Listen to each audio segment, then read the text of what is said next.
Hello and welcome. You may have heard that Health Forward Foundation is shifting our focus to the root causes of health injustice.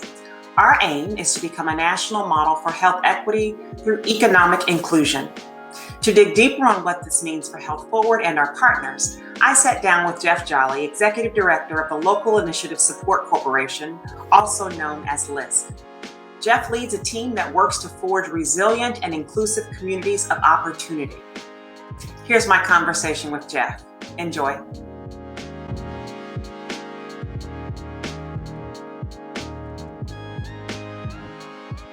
So thank you, Geoff, for sitting down with me today. I appreciate your time. Yeah, my pleasure. Yeah. So tell us a little bit about yourself, your journey, and how that journey has prepared you to lead one of the leading CDFIs in Kansas City. Oh, well, so I'm a Kansas City native. Grew up here, but went off to Atlanta for college and came back to Missouri to go to law school.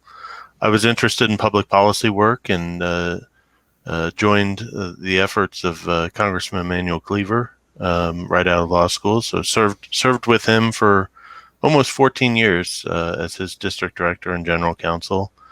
Felt it was time to transition out of that policy world and the nonprofit world, provided an opportunity to continue to work with many of the colleagues, organizations, individuals in town that I had built relationships with, but in a more direct way than on the policy side.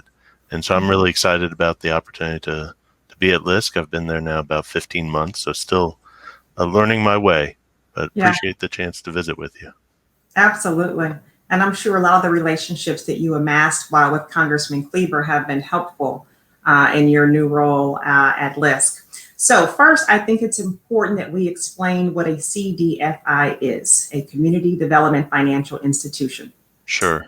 Tell the people what that is. So community development financial institutions are certified by the Department of Treasury. There are 4 different types. They can be a bank, they can be a credit union, they can be a loan fund, or they can be a venture capital fund. They were created, over the last 30, 40 years as a way of having a social responsibility to address really low, moderate income communities where capital and resources were not being focused. And so CDFIs work exclusively in low, moderate income census tracts. And we often, the range of work can be, anywhere from much of what we do is around housing, financial stability, economic development. You'll see some that do small business lending to support really small businesses led by people of color in particular. And so it's a wide range, but it's a financial institution with a social responsibility. Yeah, I love that. And there's not a better time, I should say, to have a CDFI when we've had so much economic and community devastation in the midst of a pandemic. Clearly, the role that you play in the community and the CDFI space interacts with health. What are some of the social factors that you encounter in your work that impede health, and how does LISC address those in Kansas City? Sure. So health to me is one of the foundation issues that we have to address, because the interconnectedness between health and housing, health and education, health and safety, it's all interwoven. And so, we try and take a holistic approach to our community development work. We work in a lot of different areas. We're the largest community development organization in the country, so we operate in 36 cities, and I'm pleased to get to lead the Kansas City effort. Where health comes in, most of our work around health is in a couple different areas. One, we focus on financing projects through our Healthy Futures Fund. So supporting the development of FQHCs, really trying to encourage and help provide low-cost capital to allow those community health centers to be developed.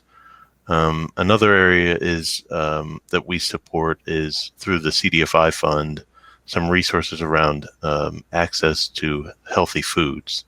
So we'll provide financing to support grocery stores, for example, or other places that would provide access to quality, healthy foods. The last area is one in which we partner with sports entities like ESPN or the NFL Foundation to provide access to places for people to exercise, to play, to get out and enjoy, repurposing vacant lots where they might be a small park or parklet, or in neighborhoods where we help to develop walking trails and other things. So our NFL Foundation grants, for example, we have a partnership with the Chiefs where we go in and identify high schools that need new football fields and new access to better athletic equipment and things to encourage that kind of healthy lifestyle and exercise. And so those are some of the different ways that we invest in health here in the Kansas City area. I love that. So housing, food, and active living, all the necessities around place and placemaking. Yep. Can you talk a little bit more about placemaking and orient our listeners and viewers to that concept? Sure. So LISC is, very place-based focused. Although we say, we have over the last few years said we're place-based but people-focused.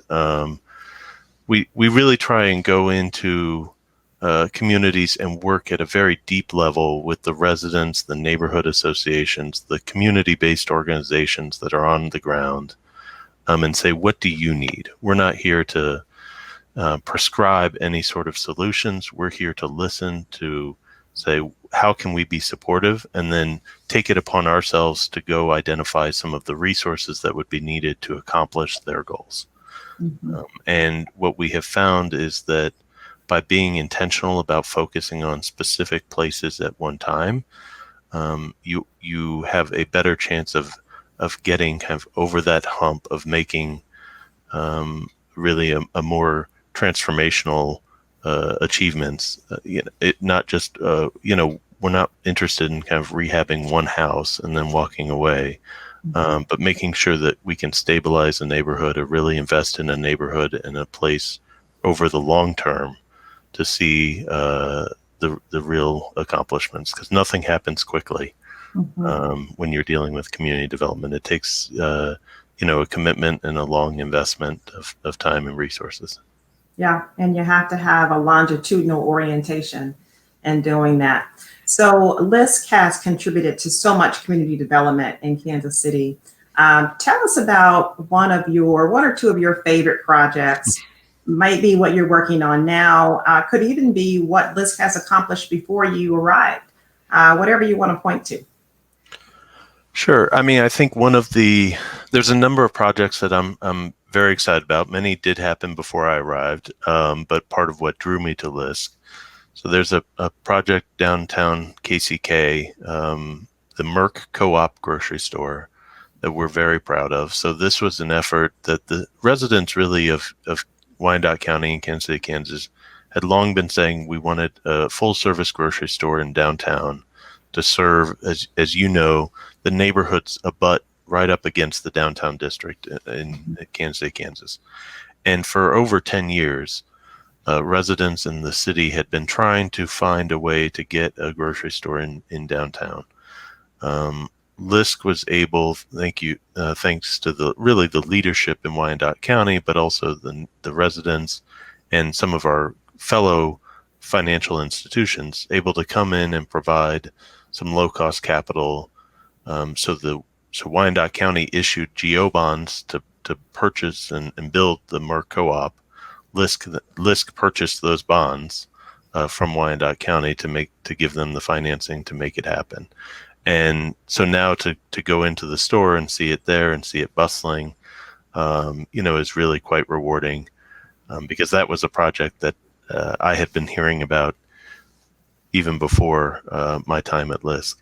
I think we also, there's a project that we'll be talking a little bit more about here in the weeks ahead, but we have a story about an individual who, a returning citizen, had just recently released from prison, who was able to, because of the investment in the neighborhood, and watching his fellow neighbors work to clean up some vacant lots that had been overgrown and become trash dumps.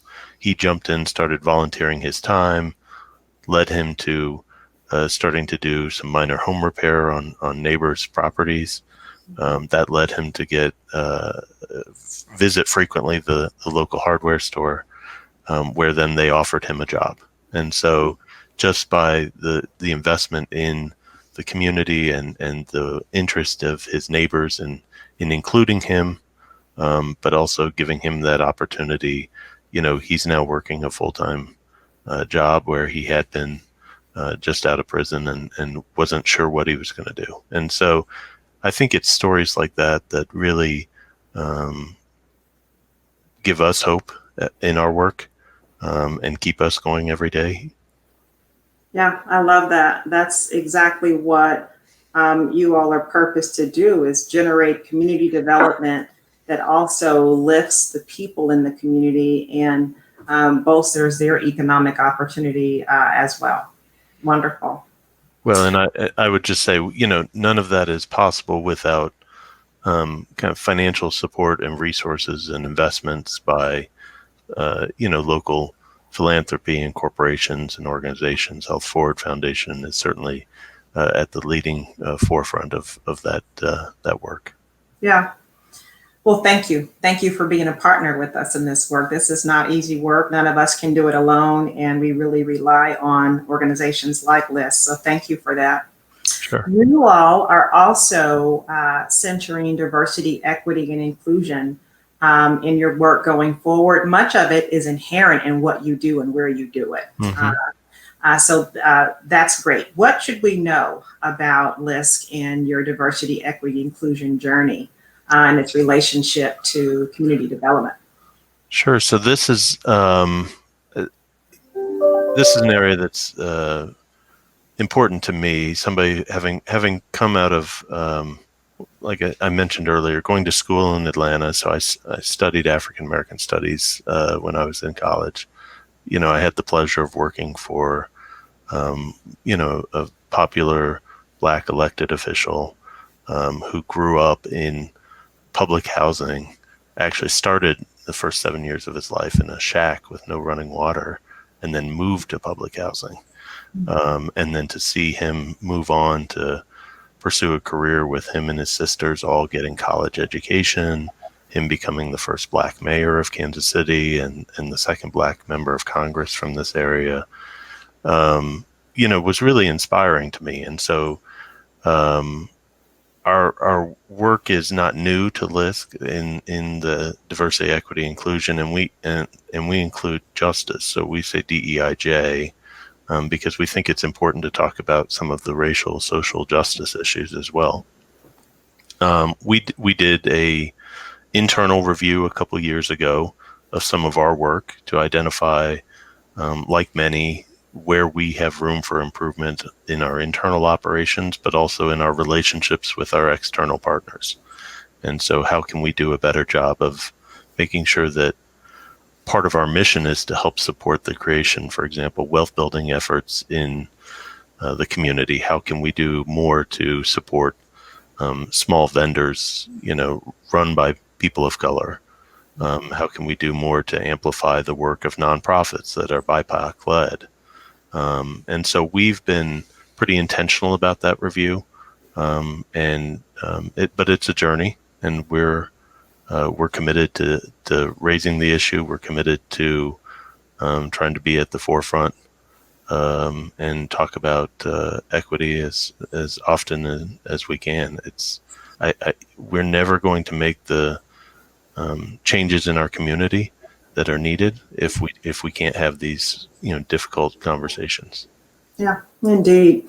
And thank you for using the LISC voice and platform and trust that the community has in LISC for this purpose. And thank you for your individual commitment to allyship and the diversity, equity, inclusion, and justice space. So last thing I'll ask is, how might philanthropy, both foundations, corporate philanthropy, individual donors, work with CDFIs toward community development? That's a great question. I think that I would start by saying it's both on CDFIs. We have about a dozen in the Kansas City metro area. It's on us to do a better job of making ourselves known and reach out. We tend to like to operate somewhat behind the scenes, and I was on a couple calls actually this week in which it was clear that folks were thinking about wanting to tackle, an effort that I knew CDFIs in town were already addressing. And so trying to make those connections and, I would encourage, but it's also on CDFIs, but I would encourage philanthropy and corporations and those interested in making social impacts to reach out to LISC, to AltGap, to Holy Rosary Credit Union, to Guadalupe Centers. They have a CDFI. We have a number in our community who are doing incredible work. I think that there are ways for certainly to make investments that are grants are always wonderful, but there are ways to partner with CDFIs as well that allow for some nominal return on the investment. It depends on how much social impact you want to make. The lower the return to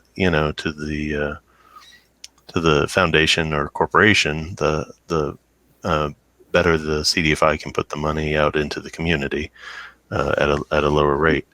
But there are ways to partner with CDFIs, and I'm appreciative of all of the organizations that already do support the CDFIs in town, and I think we'll continue to do our part to try and encourage others to reach out as well. Yeah. Well, certainly partnerships that are based on health, equity, justice will need capital. So I'm very glad that our listening audience and viewers know, at least today, that what LISC does, and thank you for mentioning your peers in this space, the other CDFIs in Kansas City. And thank you for what you're doing in Kansas City. So we appreciate your time.